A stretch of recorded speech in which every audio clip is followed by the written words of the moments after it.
Hello, my name's Arla, and for 5 years, I paid the mortgage on a house I wasn't allowed to call mine. I didn't ask for thanks. I didn't ask for loyalty, just fairness. But at my cousin's engagement party, surrounded by toasts, pearls, and polished lies, my parents handed him the house like it was a wedding gift wrapped in betrayal. No warning, no explanation, just a smile from my mother and silence from my father. How long had they planned it?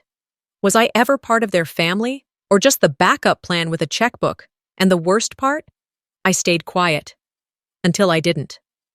What would you have done? The phone rang just past 9 a.m. on a Wednesday. I was halfway through my second cup of coffee, watching the steam twist up from the chipped rim of my favorite mug, the one that read "Number 1 Daughter" in peeling gold letters. I'd bought it at a dollar store the day I signed the first mortgage check. Irony, I guess, aged like ceramic. "Hi, this is Kate from Valley West Bank," the voice chirped through the receiver. "Just a reminder that the mortgage on 1129 Briar Lane is due this week. Would you like to set up autopay again?" My breath caught before I could answer. I hadn't lived in that house for almost a decade, but I knew every crack in its drywall like I knew the lines on my palm. That address, 1129 Briar Lane, wasn't just a location. It was a promise I made 5 years ago, whispered between spreadsheets and sleepless nights. A silent contract. "Thanks, Kate," I said, my voice steady. "I'll handle it manually." She wished me a good day. I stared at the wall. How did I get here? It started quietly. 5 years ago, my parents were struggling. My dad had retired earlier than expected after his second back surgery, and my mom's hours at the bakery had been cut. Darian, my cousin, had just landed a flashy tech job in Austin and bought himself a condo. Meanwhile, I was working overtime at a mid-level accounting firm, just trying to catch my breath. One night, over a too-dry meatloaf dinner, my mother mentioned they might lose the house. Her voice barely trembled. "It's just, the payments are getting tight," she said, eyes on her plate. I didn't even think. I told them I'd take care of it. I told myself it was temporary, just until they got back on their feet. But months turned to years. Every 15th of the month, I transferred the mortgage amount from my account. I tracked the interest, monitored the escrow, paid for the insurance, and I never told a soul. Not even my best friend or the guy I briefly dated who wondered why I didn't want to splurge on a weekend in Tahoe. Instead, I skipped vacations, took on extra projects, lived in a small midtown apartment with peeling linoleum and windows that whined when they opened. My couch had a dip in the middle from the nights I fell asleep calculating monthly budgets. And all the while, I told myself I was doing the right thing, because when I was a kid, they'd stayed up with me when I had night terrors. Dad once drove 40 miles just to bring me a poster for my science fair project after I forgot it at home. Mom braided my hair every day before school, even when her hands ached. This was how I repaid them. But I'd be lying if I said there weren't moments when it hurt. When Darian showed off his latest vacation photos. When my coworkers talked about buying houses. When I opened my fridge and found only mustard, baking soda, and a single egg. Still, I stayed quiet. Gratitude, duty, guilt, it blurred together. I believed silence was love. Then came the engagement party. I got the text from Aunt Carol. "Darian and Ava are finally tying the knot. Backyard party this Saturday. Come celebrate." I almost didn't go, but my mother called the next morning. "You'll be there, right?" she asked, her tone clipped. "Everyone's expecting you." So I went. I wore the only dress that still zipped smoothly and curled my hair in the bathroom mirror, my curling iron balanced on a stack of unpaid bills. Their backyard had been transformed. String lights dangled from the oak trees. A rented DJ booth pumped out Ed Sheeran's "Perfect." Laughter floated like perfume through the air. Darian beamed in a tailored navy blazer. Ava, all blush chiffon and camera-ready smiles, clung to his arm like she'd won the lottery. I stood near the drink table, sipping watered-down champagne, trying not to feel like wallpaper. No one asked how I was doing. My mom gave me a side hug and moved on. Dad said, "You made it," before stepping away to chat with Darian. I kept glancing at the house I'd been paying for. The house they'd kept spotless now, with manicured hedges and fresh paint. I couldn't stop picturing my overtime hours, my sleepless nights, spackled into those walls. And then it happened. Someone clinked a spoon against a glass. The music lowered. My father stepped forward, smiling. "We just want to say how proud we are of Darian, and how excited we are to welcome Ava into the family." He paused, voice thickening. "And to help them start their new life, we've decided to gift them something special." Mom stepped beside him, holding a small velvet box. "Your new home," she said, opening it to reveal a key. "1129 Briar Lane is now yours." The crowd erupted in applause. Darian looked stunned. Ava gasped. I didn't move. The house. My house. The one I had been paying for. No one said my name. Not once. I felt like I was underwater, the sounds around me muffled and distorted. My hands clapped on their own. My mouth stretched into a smile. I hugged them. I told them congratulations. I nodded while people gushed about how generous my parents were. And then I left. I told them I had work in the morning. I drove in silence. When I pulled into the parking spot behind my apartment, I couldn't move. My hands still gripped the wheel. Tears came fast, warm, and silent. I hadn't cried like that in years. I thought about every skipped dinner, every date canceled, every time I said, "I'm fine," instead of admitting I couldn't afford to go out, all for a house that was never really mine. That night, I lay in bed staring at the ceiling. My chest felt hollow, my hands limp, and yet, somewhere between the darkness and dawn, something inside me shifted. I wasn't sure what it was. Grief, maybe? Or anger? Or the sharp edge of realization? But I knew this much. Something broke in me that night, and it would never rebuild the same way. I woke up before dawn, eyes wide open in the dark, as if sleep had never visited me. The soft hum of the city drifted in through the crack in my window, muffled by the heavy air pressing down on my chest. Outside, the glow of a streetlight poured a thin, dull stripe across the ceiling, slicing the room in half. I followed the line like it was a scar, something split, something once whole. All I could see was the key, not just any key, the house key, my parents' key. But last night, they handed it to Darian like it had always been his. That moment replayed in my mind with cruel clarity, framed by string lights and clinking glasses and applause that still echoed in my ears. By mid-morning, my phone vibrated on my nightstand like it was shaking with glee. Messages flashed across the screen one after another. "You looked stunning at the party. What an incredible gesture from your parents. Darian is so lucky. You're the best cousin. So supportive." Supportive.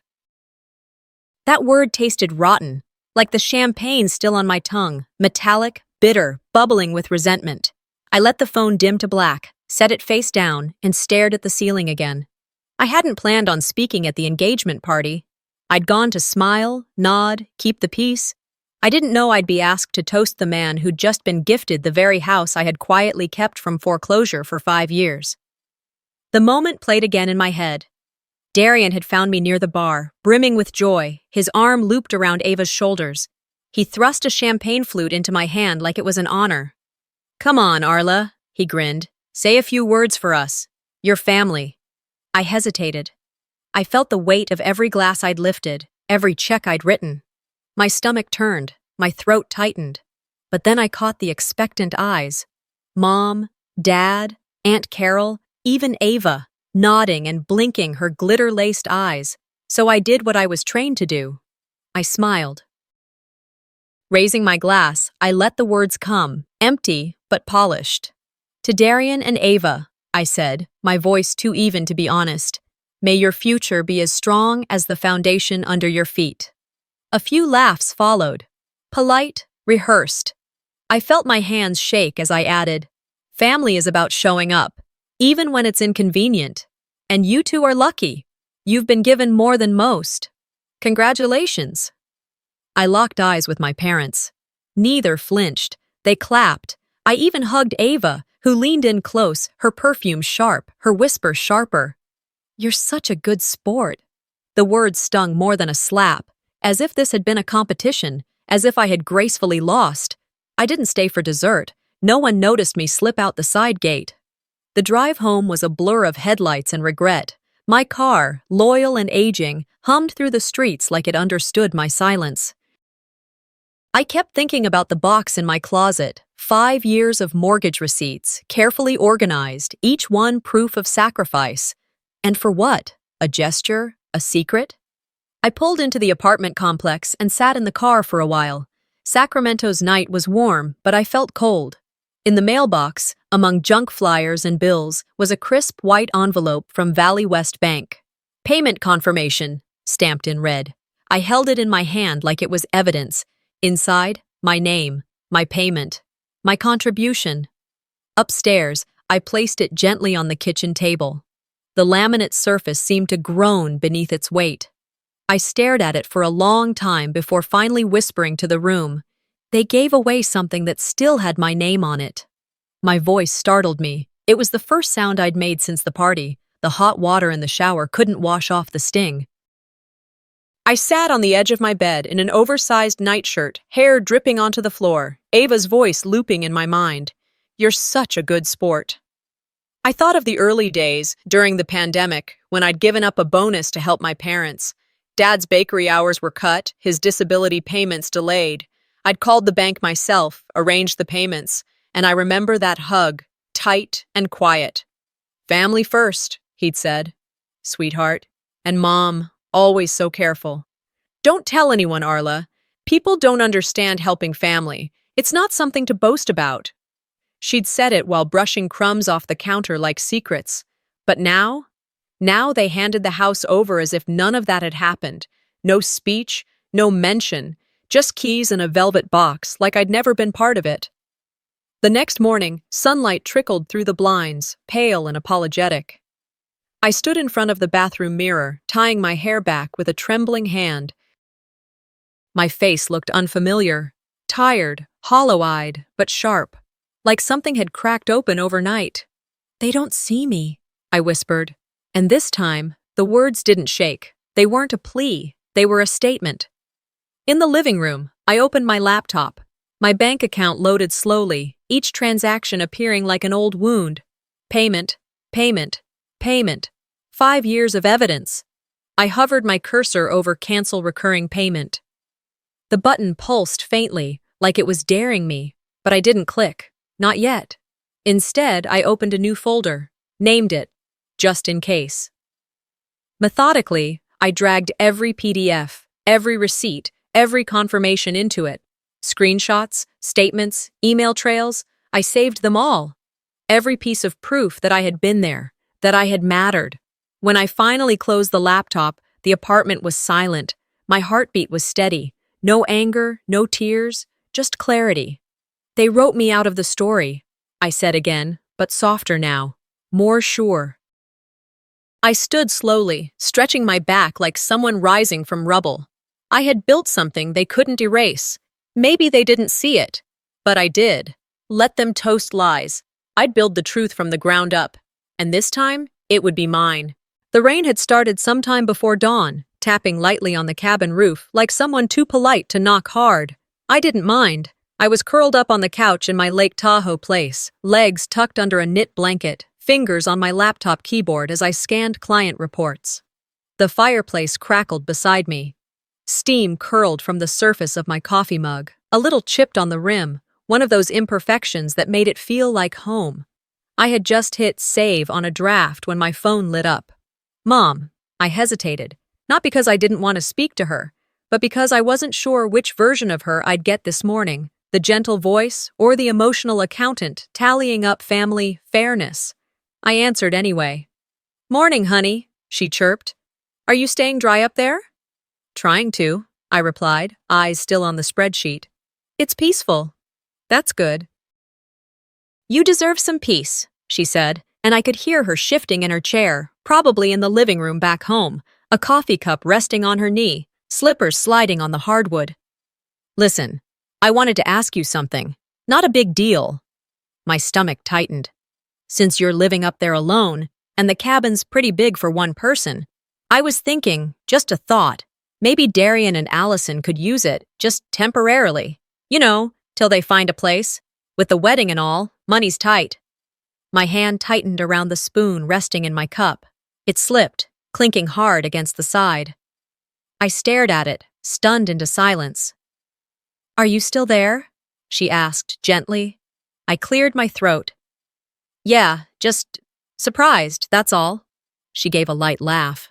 "I know, honey, but you barely use the second room. They could make a little home of it. Young couples need a head start. You understand, don't you?" There it was, that same melody she'd always played. A suggestion disguised as a compliment wrapped around a quiet command. It sounded like love, but it carried expectation like a freight train. "I'll think about it," I replied, voice flat. "Of course, just think on it. No pressure." After we hung up, I didn't move for a long time. The rain grew heavier, pounding against the windows. I shut the laptop and stood up, walking to the kitchen like I might find sanity between the toaster and the paper towel roll. How many times had I heard that tone? When she wanted me to babysit Darian so she could go to bridge night. When she asked me to skip prom to help decorate for Aunt Carol's retirement party. When she suggested I not bring up my financial support in front of the family because it made others feel less than. Always gently, always with a smile, and always meaning do it because you owe us. How many ways can someone tell you your needs come last? By Tuesday, I was back in my Midtown office, filing reports and trying to pretend like I wasn't unraveling. I opened my email and began to type. Subject: regarding the cabin. "Hi, Mom. I've been holding this in for a while, but I need to say it. I've made every mortgage payment on that cabin for the last 5 years. I gave up vacations, bonuses, holidays, and peace of mind. I've done it quietly, without asking for thanks. But now I'm being asked to leave the very space I built, for someone else's convenience. This isn't about fairness anymore. It's about erasure. I love you, but I'm done pretending this doesn't hurt." I hovered my mouse over send. My finger tensed. Then I deleted it. Not because it wasn't true, but because I wasn't ready for the storm it would bring. Not yet. Later that week, I told myself I'd swing by the house to return a recipe book Mom lent me last Thanksgiving, the one with the lemon pie that always burned on the edges. I knew she'd be home. I didn't expect Darian to be there. When I stepped through the door, the scent of lemon cleaner hit me like childhood. Mom was in the kitchen, apron on, and Darian stood beside the fireplace, flipping through a photo album on the coffee table. "Oh, look who's here," she beamed. Just in time, Darian was reminiscing about our cabin trips. I told him he should make some memories of his own there. He glanced up and smirked. "Gotta make sure I leave some beer in the fridge. Don't worry, I'll take care of your plants." I blinked. "You've already decided?" "Oh," Mom said quickly, cheeks flushed. "We were just chatting, nothing settled." Dad wandered in from the hallway, wiping his glasses on his shirt. "Hey, kiddo. So Darian's gonna test drive your place for a bit, huh? Better put a just married sign on the porch." They all laughed. I smiled too. At least I think I did. But it felt like my insides had turned to glass. I left shortly after. Made up some excuse about needing to pick up groceries before traffic built. The book stayed on the hallway table. I didn't care anymore. That night, back in my cabin, I took off my coat and let it fall onto the floor. I didn't even bother turning on the lights. I walked straight to the bathroom, flicked the switch, and stared at myself in the mirror. The rain had eased into a soft drizzle, barely audible over the heater hum. I looked older than I remembered, lines a little deeper around my mouth, eyes dulled. "They don't see me," I said aloud. My voice echoed back. "They only see what I can give." I didn't cry, not because I wasn't sad, but because I was tired of spilling tears that no one noticed. I stepped back, tied my hair into a bun, and cleaned the kitchen like I was erasing every piece of evidence that I'd ever called this place home. Except this time, I wasn't doing it for them. This time, I was preparing for something different. Not war, not revenge. Just clarity, because once you know you're disposable to someone, you stop offering your hands to catch them when they fall. And next time, I wouldn't catch. I wouldn't cover. I wouldn't move. I'd say no, and mean it. The morning sun stretched over the pines outside my cabin, melting the last of the snow. A few birds chirped, but I barely noticed. I was sitting at the kitchen table, coffee untouched, my laptop open to nothing in particular. The air smelled faintly of pine, and something else. Resolve, maybe. 3 days had passed since the call about Darian moving into my cabin. I hadn't answered my mother's follow-up texts. Instead, I'd gone for long walks by the lake, letting the cold air burn through the fog in my chest. Every step on the icy trail felt like a reminder. If I didn't take control of my life now, someone else always would. That's when the message came in. Sunday brunch. Dad and I would love to see you. No mention of Darian. No mention of the cabin. Just the soft bait of normalcy. So that Sunday, I drove to Sacramento. The air felt too warm for winter, the roads slick from recent rain. I parked near the small cafe my parents loved, a family-run spot tucked between a bookstore and a florist. I used to come here as a kid after piano recitals. The smell of cinnamon and coffee should have felt comforting, but it only made my stomach twist. They were already there, sitting in a corner booth. Mom waved enthusiastically, her pearls catching the light.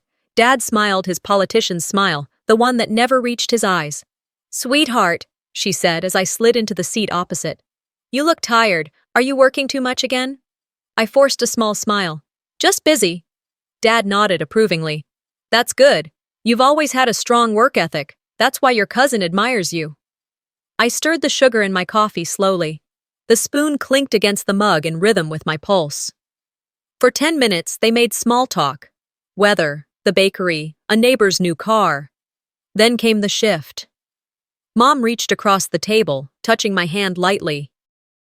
"So," she said, tone syrupy, "we've been thinking again about that cabin situation." I didn't move. She continued, smiling as though she were asking about dessert. "It really would help Darian and Allison get started. You'd be doing something wonderful for family. You've always been the one we could count on." That line. Always that line. I leaned back, hands folded in my lap. "You're asking me to move out of my own place." "Not permanently," she replied quickly. "Just a few months. You could stay with us. It'd be fun, like old times." Dad chuckled. "Besides, the cabin will be in good hands. Darian's a responsible guy." I stared at the silver napkin holder, at our reflections warped and bent. I didn't respond. I let them talk. I watched the way Mom's eyes darted, how Dad's fingers tapped the table, small cues I'd learned to read since childhood. This wasn't a conversation. It was conditioning. Finally, the waiter dropped the check. I reached for my wallet, slid a 20 onto the tray, and took a breath. "I've decided not to let Darian stay in my cabin," I said evenly. "I won't be moved out of my own life again." The words felt clean, sharp, like fresh air after a storm. Mom blinked. "What?" Dad's smile fell. "Arla, that's not like you. We're talking about family." "I know," I said quietly. "And that's exactly why it hurts." Mom's eyes narrowed slightly. "You sound angry."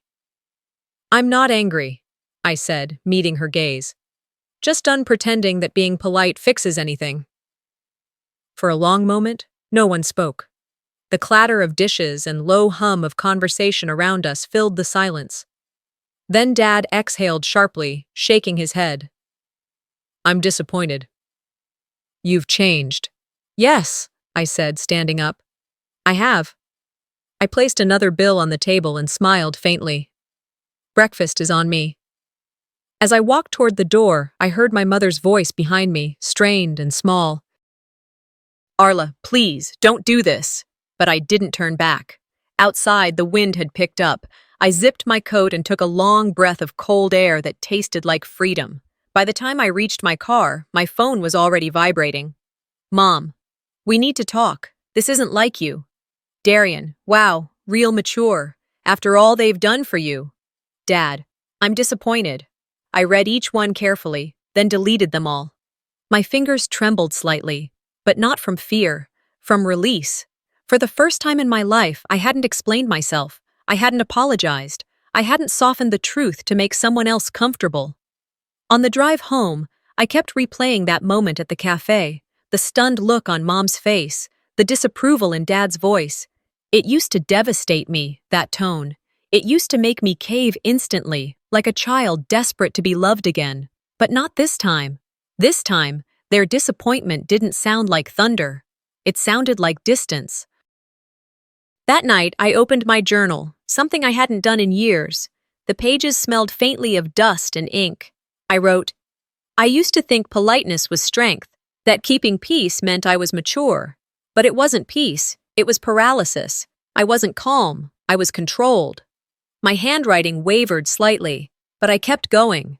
Boundary betrayal. I underlined it twice. The pen hovered over the page for a moment longer. Then I set it down. The cabin was quiet except for the soft creak of wood and the ticking of the old wall clock.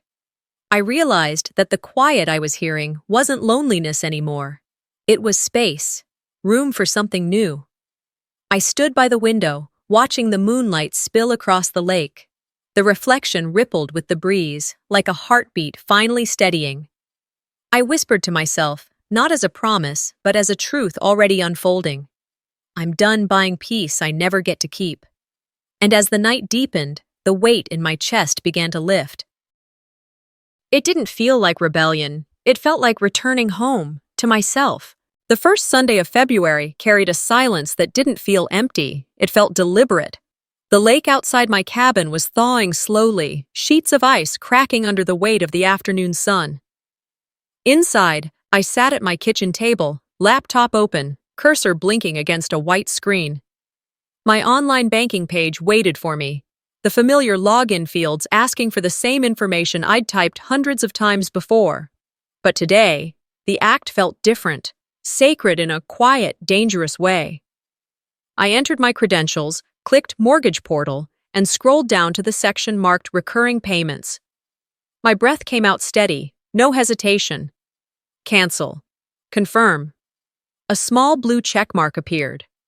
Automatic payments successfully canceled. I stared at the confirmation for a long time, half expecting guilt to crash through me, or panic, or even the faint sting of regret. But nothing came. Just stillness. For 5 years, I'd been the invisible backbone holding up that house. Every dollar wired, every extra shift at work, every canceled plan, it all kept their roof standing. And yet they gave it away like it was some decorative trinket. So I whispered to myself, let them feel what it's like when the invisible hands stop holding them. I closed the laptop and leaned back in my chair. The old clock on the wall ticked in rhythm with my pulse, soft but unrelenting. Next, I reached under the table and pulled out a folder labeled Legal Plan B. I'd written it weeks ago, almost as a joke, a backup plan I never thought I'd use. But as I flipped through the neatly stacked documents, my eyes hardened. This wasn't revenge. It was inventory. 2 days later, I was sitting in the waiting room of Verity Monroe's office downtown. The walls were lined with framed law degrees and black and white photos of Sacramento's early streets. The receptionist offered coffee. I declined. My stomach was too tight to drink anything. Verity entered exactly on time. Early 40s, sharp gray eyes, hair pulled into a low bun that meant business. She wore a navy suit with sneakers, efficient, unpretentious. "Arla," she greeted, shaking my hand. "You're the one with the mortgage mystery, right?" I gave a small nod. "That's one way to put it." She led me into her office, where a soft jazz instrumental played quietly from a speaker. A stack of manila folders sat neatly arranged on her desk. "Tell me everything," she said, sitting down. "From the beginning." So I did. I told her about the 5 years of payments, about my parents' silence, about the engagement party, and the moment they handed my house to Darian. I tried to stay factual, but at one point, my voice cracked. Not from sadness, but from disbelief that I'd tolerated so much. When I finished, Verity sat back in her chair and crossed her arms. "You've essentially been their lender, not their daughter. And that matters legally, especially with the proof you've got." I slid a flash drive across the desk. Every payment, every bank statement, screenshots, dates, everything's there. She smiled faintly. You've done half my job already." Her tone wasn't patronizing, it was impressed. Then she looked me straight in the eye. "They wrote you off. You're writing yourself back in. That's not vindictive, it's correction." Her words hit me deeper than I expected. We spent an hour going through the records. She explained property law, ownership interest, what evidence could establish financial stake. I listened, taking notes, nodding. When we were done, she leaned forward, resting her elbows on the desk. "You've got options, Arla, real ones, and I'll handle the fire when it comes." I shook her hand, my grip steady. "Let's begin." That night, I drove home through the city lights, the reflection of brake lights painting streaks of red across the windshield. I rolled the window down halfway, letting the cool air fill the car. For once, I didn't feel small. At home, I opened an old box of journals from my 20s. I hadn't touched them in years. Dust puffed into the air when I lifted the lid. The first entry I found was dated May 2013. Dad said I should be grateful for what I have. Mom said to keep things private. I'm working 3 jobs and still can't afford to visit them. They're planning a vacation to Maui. Another, 2 years later. Every act of kindness turns into obligation. I bled quietly. I read through years of those entries, each one like a small cut that had healed wrong. Paper cuts that had turned into scars. I realized I'd been raised to equate suffering with loyalty, silence with virtue, obedience with love. But I wasn't that woman anymore. The next morning, I stapled copies of my mortgage payments together, page after page, like stacking layers of armor. I slipped them into a binder marked Ownership Record. Each sheet felt heavier than paper. It felt like proof that I existed, that my efforts were real. Later that afternoon, I drove to the post office to notarize a few documents Verity had requested. The notary, a middle-aged man with kind eyes, looked at me as he stamped the final page. "You're protecting yourself," he said softly. "Good for you." I smiled. About time. That evening, the cabin was unusually warm. I made dinner, grilled vegetables, a bit of salmon, a glass of wine, and ate while scrolling through my phone. No new messages from my parents. Just one from Darian. "You've been quiet lately. Everything okay, cousin?" I didn't reply. Instead, I looked out the window at the fading sunset, the orange light reflecting off the lake like fire beneath glass. A few days later, I stopped by the small grocery store near the highway. Eggs, milk, coffee. As I turned into the next aisle, I froze. Darian. He was there, leaning over the produce section, chatting with the clerk. When he saw me, his grin spread wide. "Arla, hey!" He walked over, bag of apples in hand. "Man, it's been crazy, huh? The house feels surreal. I keep telling Allison, I can't believe they gave us that place." I tightened my grip on the shopping basket. "Yeah," I said, voice even. "It must." He laughed, oblivious. "We're still unpacking. You should come by sometime. I mean, it's your old place. Guess it'll always kind of feel like yours too, huh?" I smiled politely. "No," I said. "It won't." He blinked, confused. "Oh, okay." I nodded, adjusted my bag, and walked past him. My reflection in the freezer glass caught my eye as I passed.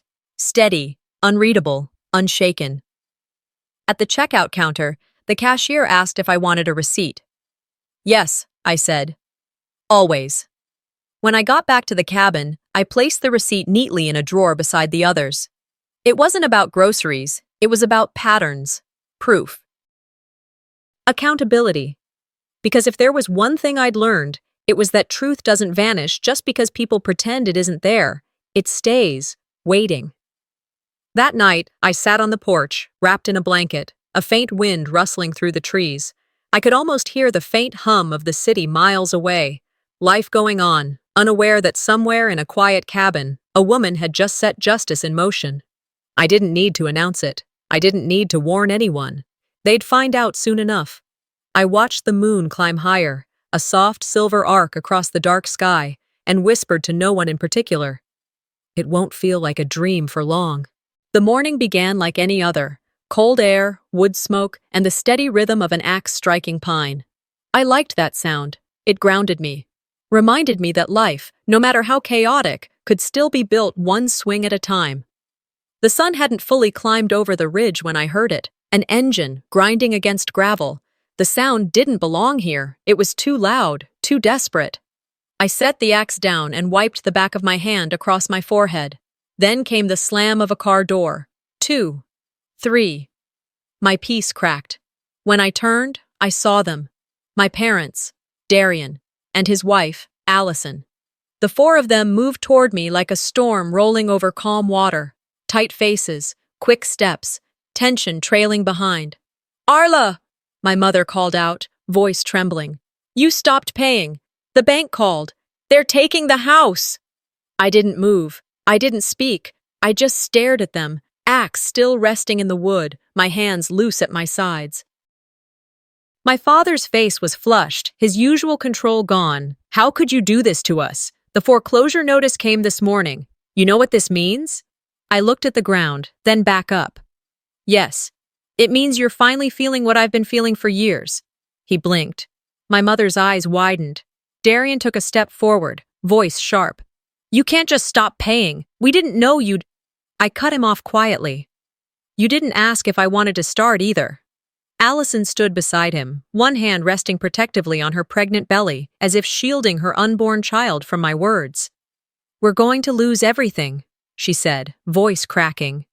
"That house was supposed to be our start." A bitter laugh slipped from my lips. "Our start," I repeated softly. "Interesting word choice." My mother rushed closer. "You don't understand. We were counting on you, just until things settled." "You've always been the dependable one, the steady one." Her words felt like a script she'd read too many times.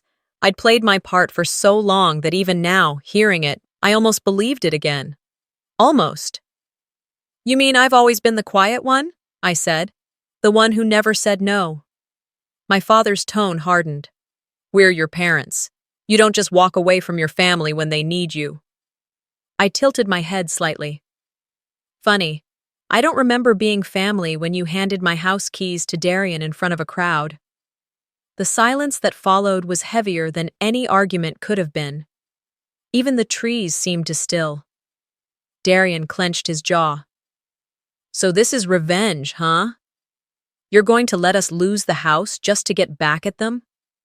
I met his eyes. "You're mistaking justice for revenge." "This isn't you," he said. "You're not cruel." I took a slow breath. "You don't know me. None of you ever did." He stepped closer, his voice rising. "You can't do this!" I didn't back away. "I already did." My mother's tears came fast. She reached for me, but I stepped aside. "Arla, please," she pleaded. "You gave us that house with your heart." I shook my head. "No, Mom. I paid for it with my bank account. You gave it away with your entitlement." That stopped her. For the first time, her mouth opened without words following. My father tried again, softer now, the tone of a man shifting from anger to guilt. "After everything we've done for you." I turned my gaze to him. "You did things to me, Dad, not for me." He blinked rapidly, as though he hadn't expected me to speak that truth aloud. The air thickened. The only sound was the steady creak of the trees above us and the faint hum of their car engine idling nearby. Darian broke the silence. "We can fix this. If you just pay off what's due, the bank might pull back the notice." I exhaled through my nose. "And what happens next time?" "When you decide something else I paid for belongs to you?" He opened his mouth, but I didn't give him the chance. "You took my sacrifice, wrapped it in a bow, and gave it away," I said quietly. "Now you're asking me to do it again. Tell me, what kind of fool would I be to repeat that?" Allison whispered.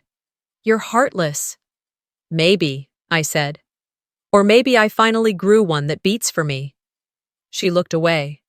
My father swore under his breath, pacing near the car. My mother just stood there, shaking her head as though if she denied it hard enough, reality might reverse. Finally, she said, "I didn't raise you to be this cold." I met her eyes. "No. You raised me to be compliant. That's not love, Mom. That's training." She flinched as if I'd struck her. But I didn't move. I couldn't. Not anymore. After a long silence, they realized I wasn't going to budge. My father muttered something to Darian, who turned toward the car, his steps heavy and angry. Allison followed, tears streaking down her cheeks. My mother lingered a moment longer. "Arla," she said softly, "if you let this happen, you'll regret it." I looked her square in the eye. "No, I regret what already happened." That was it. The last thread snapped. She turned and walked away, her hand brushing against my father's arm, as if to steady herself.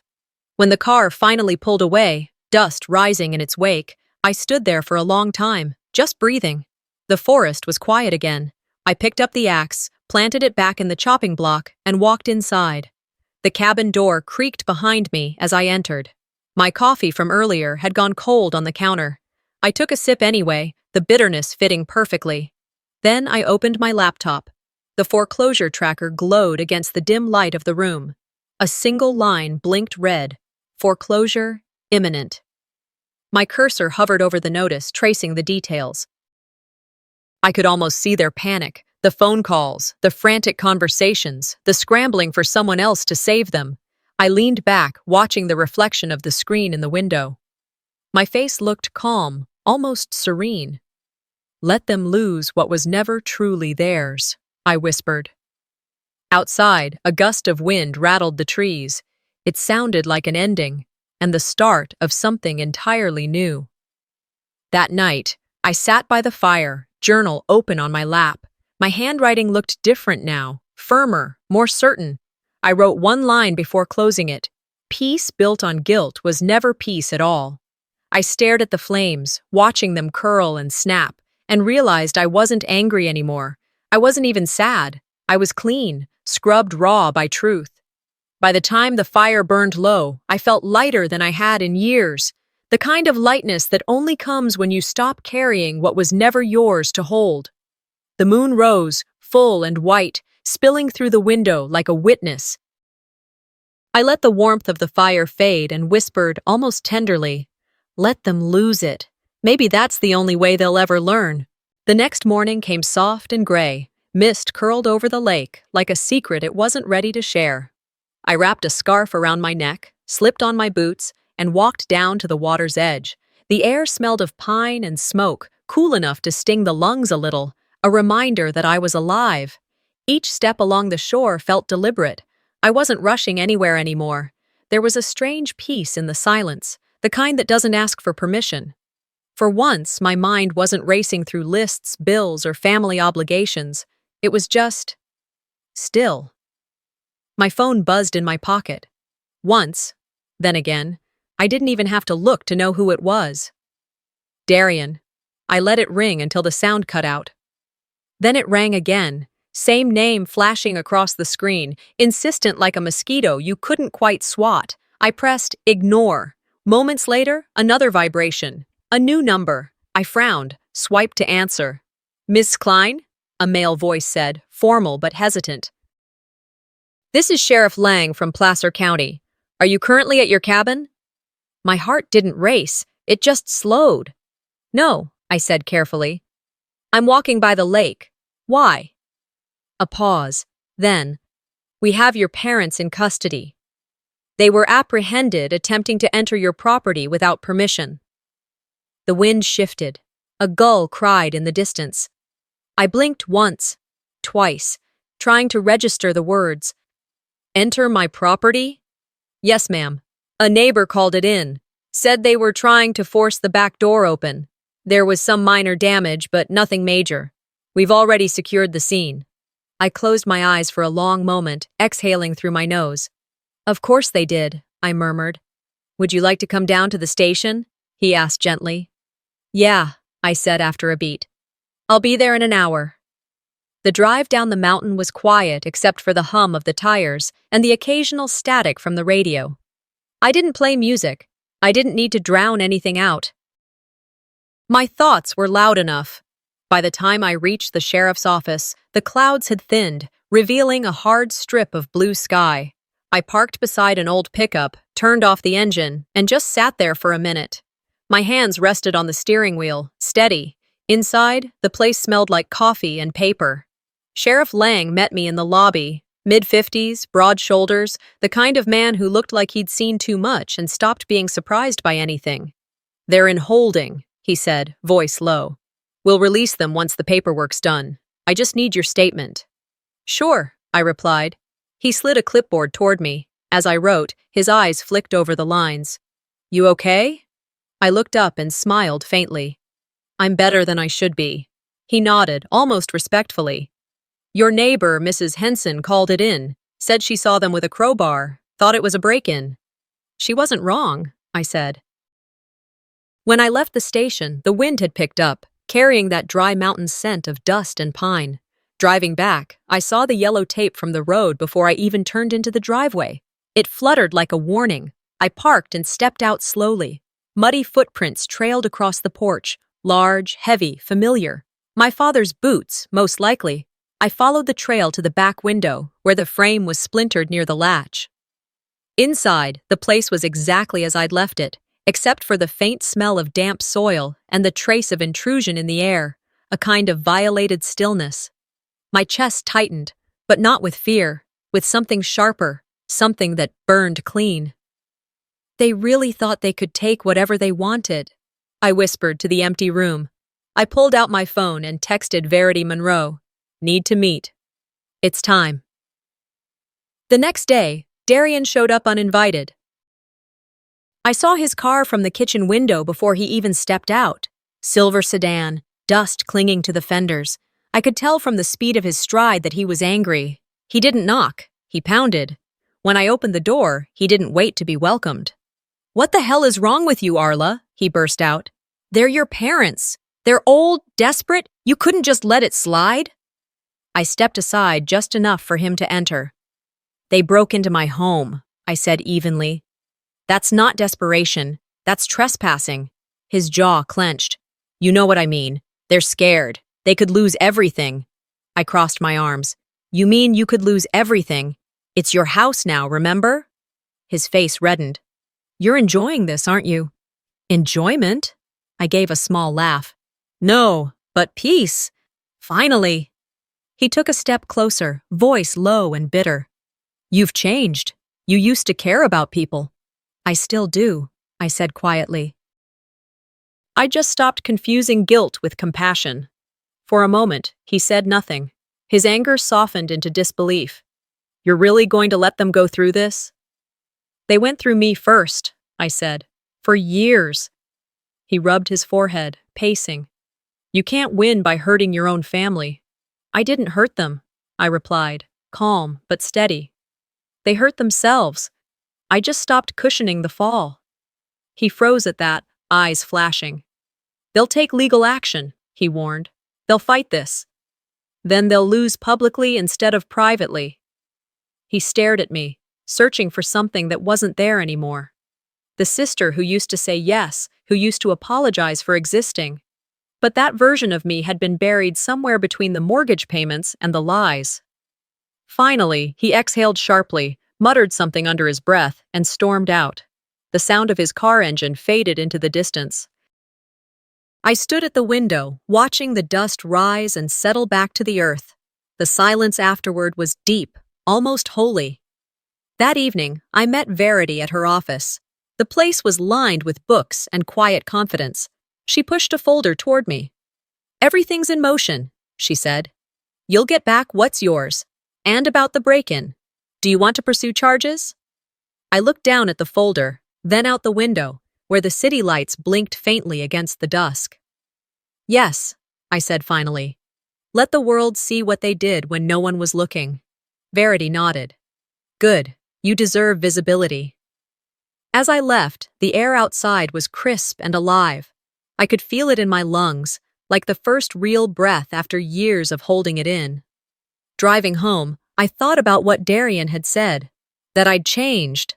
He was right. I had. But what he didn't understand was that change wasn't destruction. It was reclamation. When I reached the cabin, night had fully settled. The stars hung sharp above the dark water, reflecting back at me like 1,000 tiny witnesses. I built a small fire again, the kind that crackles but doesn't roar. Sitting there, I imagined the whispers already spreading through the family, the gossip, the outrage, the confusion. "Let them watch me burn," I murmured to the flames. "It's still brighter than the darkness they left me in." The fire popped, sending a tiny spark upward, dissolving into the air.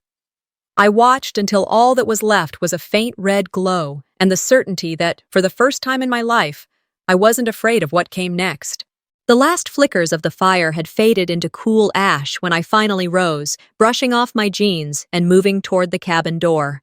My fingers lingered on the handle a moment longer than they needed to, steadying myself for what I knew was coming next. Morning slipped in quietly, the kind of gray that doesn't ask for permission. I didn't sleep much, but sleep wasn't what I needed. I needed to finish this. End it with my head up, not just for me, but for the version of myself that spent too long waiting for someone to call what they did wrong. By noon, I was behind the wheel, heading back into town. The sheriff's office sat just off Main, tucked between the post office and the diner where everyone knew everyone's birthdays, but never asked about the bruises under long sleeves. I parked, stepped out, and locked the car. The click of my heels on the concrete sidewalk echoed a little too loudly. I didn't flinch. Let them hear me coming. Inside, a young officer with buzzed hair and 2 clean boots looked up and nodded. "Miss Klein, Officer Jensen will meet you in back." I followed the hallway, past the holding rooms with scuffed paint and tired walls. Officer Jensen waited by a heavy metal door with a clipboard in one hand and no judgment in his eyes. He was maybe 40, maybe 50, quiet and professional, the kind of man who didn't need to flex his authority because he knew it was there. "You've got 10 minutes, he said, unlocking the door and stepping aside. I walked in without hesitation.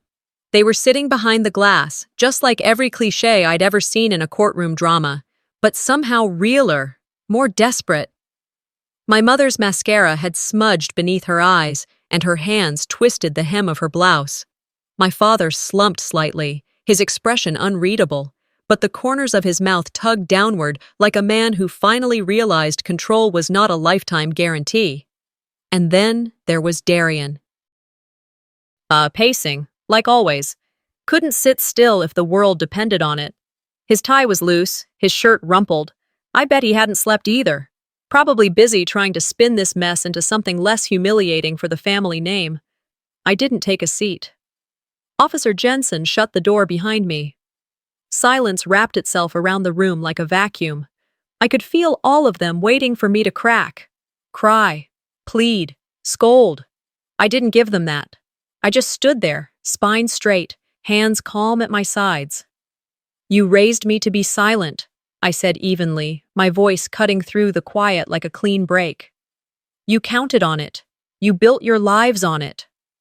My mother started to cry. Not loud sobs, but that shaking kind of weep that tries to invite pity.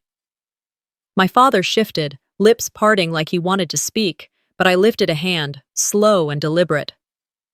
"No, you don't get to talk today." Darian stopped pacing. "You trained me to disappear," I continued. "To make myself smaller, quieter, more convenient. And I did. For a long time, I did.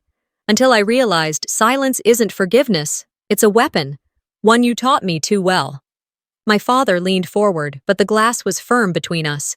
A reminder, physical and metaphorical, of the distance we'd created. "You made me invisible," I said, softer now, but no less sharp. "And when I started to exist again, you called it betrayal." I let the words hang there. My mother's face crumpled like paper. "You thought I'd never fight back," I added. "But you made the person who did. And I'm not sorry." 10 minutes passed in what felt like a breath and a lifetime. I turned without another word. Outside the room, Officer Jensen gave me a nod. "You did good," he said simply. I didn't reply. I just kept walking. Darian caught up with me in the lobby. Of course he did. Always needing the last word, even when he had nothing left to stand on. "That was harsh," he started. They're still our parents. I paused by the vending machine, didn't even turn around. They were supposed to be. His shoes scuffed closer. You could have handled this without all the drama. This? I finally turned to face him. You think this was about a house? A court date? No, Darian. This was about being erased. Over and over, until I didn't recognize myself anymore. He looked down, mouth twitching like he wanted to argue but had run out of good lines. I gave up college for them. Gave up years. You know how many birthdays I spent alone while they were helping you decorate your new place? That's not fair, he began. And you? I cut in. You clapped when they handed you my life, like it was a party favor. You smiled when they signed it away. His silence said enough. I stepped past him toward the exit. I'm not your ghost anymore. And I walked out into the afternoon sun. Back at the cabin, everything smelled like cedar and rain. I slipped off my shoes at the door, stretched out the tension in my shoulders, and lit a single beeswax candle. Its flicker was soft, forgiving. On my desk sat the old manila folder I hadn't touched in days. Mortgage documents, signed checks, copies of bills with my name and their address. I used to look at it and feel sick. Now I saw it for what it was, evidence of survival, of truth. Each sheet I burned in a ceramic bowl I'd picked up from a thrift store 2 winters ago. The flames took their time. No drama, no roar, just quiet justice. I poured a glass of water, set it on the windowsill, and let the air move through the room. Then I picked up my journal, the one with the cracked leather spine and dog-eared pages, and opened to a fresh sheet. The pen moved easily. This chapter is closed.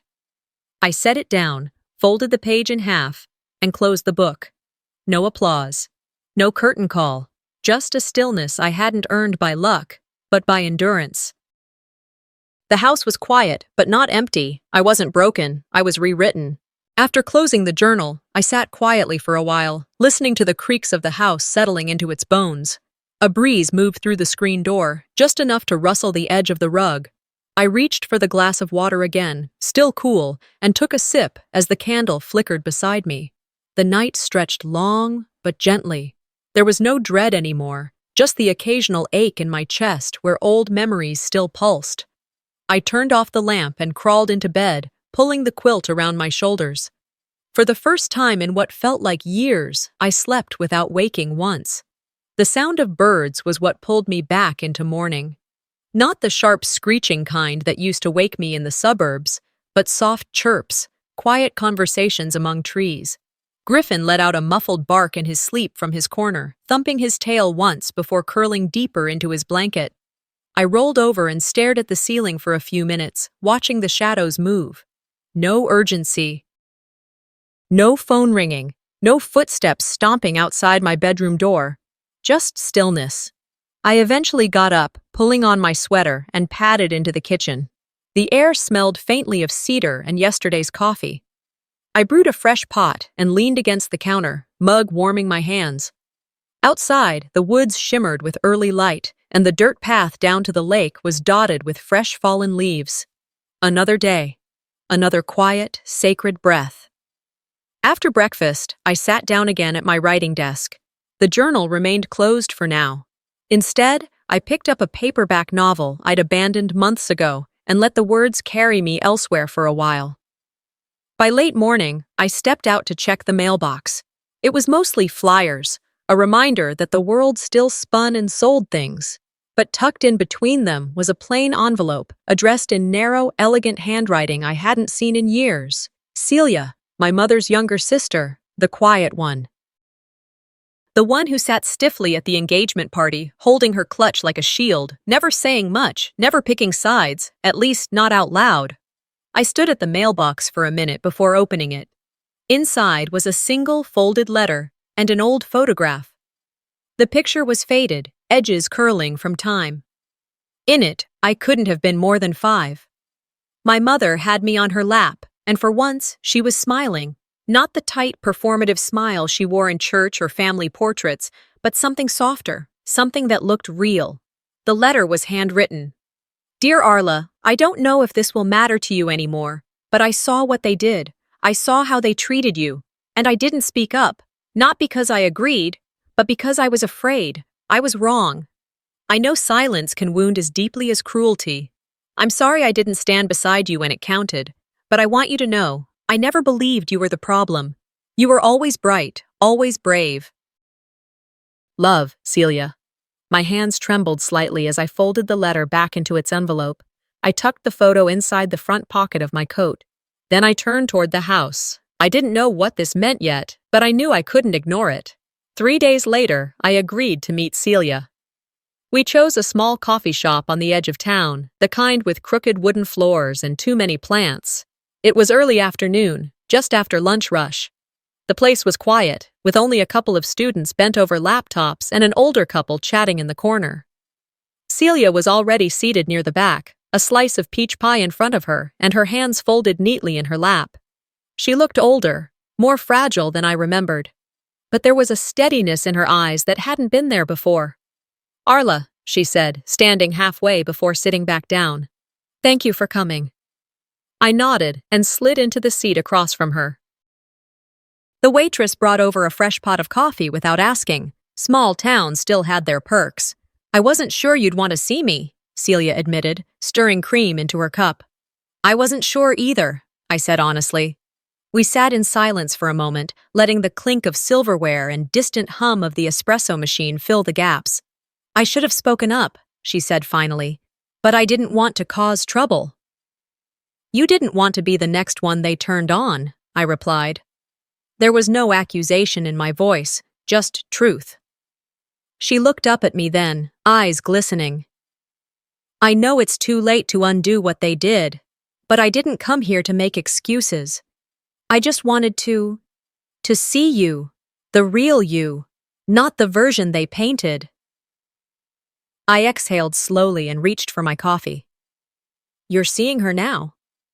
She smiled faintly and pushed the pie toward me. "Still love Peach? Always." We spent the next hour not talking about the past, but about books, about the little antique store near the lake, about whether squirrels actually remember where they bury their acorns. It was easy, and it wasn't, but it was enough. That evening, I returned to the cabin with a brown paper bag of fresh cinnamon rolls Celia insisted I take. Griffin greeted me with a yawn and a stretch, wagging his tail like I'd been gone for days. I set the photo on my desk and looked at it again. My mother's eyes looked so young, so full of something I hadn't seen in her in decades. Maybe she lost herself too, somewhere along the way, or maybe that moment in the photo was a fluke. I didn't know. I'd probably never know. But I placed the picture in a frame anyway, not on the wall but in the drawer beside my journal. Some memories don't need to be erased. They just don't belong out in the open. I opened my journal, flipping past pages scribbled with rage and grief, landing on a blank one. "They took a lot from me," I wrote. "But not my voice. That I reclaimed." Outside, Griffin barked once at a squirrel darting through the leaves, then trotted back to lie near the hearth. I closed the journal. Some days would still hurt, but I was no longer waiting for them to stop hurting. And that was its own kind of peace. Sometimes, the people we love the most are the ones who hurt us in ways strangers never could. But healing doesn't always come with apologies. It comes when we choose ourselves, even if it means walking away. Have you ever stayed silent for too long, just to keep the peace? Let me know in the comments, because your story might help someone else find their voice too. And don't forget to subscribe for more real-life family stories that reveal the strength behind quiet resilience.